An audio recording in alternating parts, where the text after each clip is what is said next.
उसकी 12।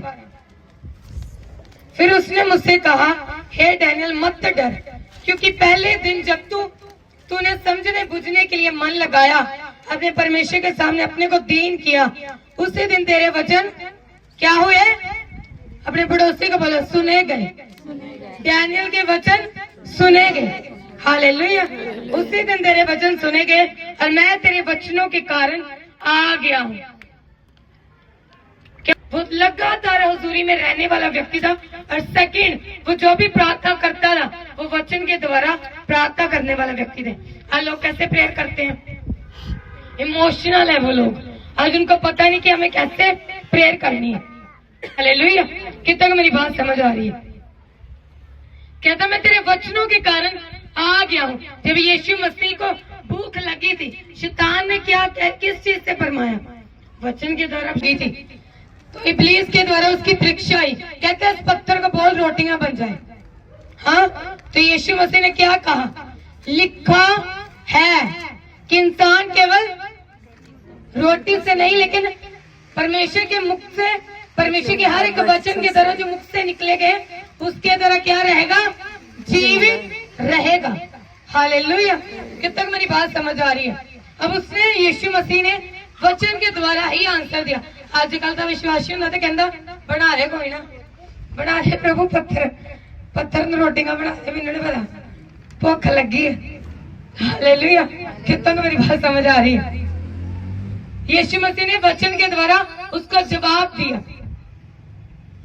अगर आपको नहीं पता कि मुझे प्रेयर कैसे करनी है, आपको वचन ज्यादा से ज्यादा पढ़ना है, क्योंकि आपकी बीमारी क्या पता क्या होगी, लेकिन आपको शैतान बार बार कहे लै हो जाता है नहीं तो चंगा, इन्हें साल हो गए तुम चर्च जाते हैं, तो क्या बोलोगे आप शैतान को? लिखा है कि यीशु के कोड़े खाने से मैं चंगा हो चुका हूँ। हालेलुया। कितना को मेरी बात समझ आ रही? और कई होंगे कहना होया तो है नहीं प्रभु, एवं चर्च जाई जाना, मैं होया तो नहीं कुछ भी, एवं डिक्लेयर करी जाना, फिर आप रोवांगे। शैतान भी देखेगा, हंसेगा तुम पर कि ले रो अब और रो। कितना को मेरी बात समझ आ रही है? हाँ, कुछ लोग टोटका भी लगाते हैं वचन के बीच में से। टोटका कैसे लगा सकते हो? जब आपके अंदर पवित्र आत्मा नहीं है और पवित्र आत्मा और वचन दोनों एक साथ काम करते हैं, वो कभी अलग अलग काम नहीं करते। जहाँ अगर पवित्र आत्मा आपके अंदर है, आपके अंदर वचन नहीं है, तब भी मेरी बात समझ आ रही? अगर कल आप शब्द ही रिलीज कर जाओ, परमेश्वर तेरे वचन से लिखिया, आप पवित्र आत्मा से भरे हुए नहीं हो, आप पवित्र आत्मा की आवाज को सुनने वाले नहीं हो, आप इग्नोर करते हो उसकी आवाज को, तब भी काम नहीं करेगा वचन। कितना को मेरी बात समझ आ रही है? दो चीजें आपके अंदर होनी चाहिए, पवित्र आत्मा और सेकंड चीज, हाँ सेकंड चीज क्या? वचन। ये दोनों एक साथ होकर ही काम करेंगे। इसलिए परमेश्वर ने जब सृष्टि की रचना की, स्टार्टिंग में तो 10 बार कहा। पहले परमेश्वर ने क्या कहा? देखा और कहा। अब आप कल्पना कैसे करोगे? अच्छी कल्पना, नेगेटिव कल्पना कर, नेगेटिव थॉट आते ना, वैसे आप बोल देते हो, मुंह पे आ ही जाते, जैसे पहले दिमाग में आते हैं वैसे मुंह पे बोलते हो कि नहीं बोलते हो? बोलो। फिर ये रिलीज होते हैं, फिर शैतान भी सुनता है और स्वर्गदूत भी सुनते हैं।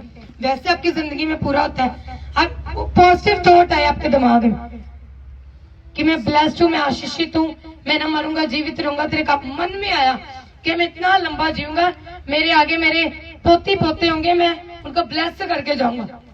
अब जानते जो इसहाक, ये जब बुजुर्ग हुआ तो इसने अपने दोनों बच्चों को क्या किया? ब्लेस करके गया। इट मीन्स इसके दिमाग में ये था कि मैं इतना लंबा जीऊंगा, जब ये बड़े हो जाएंगे मैं इनको ब्लेस आशीष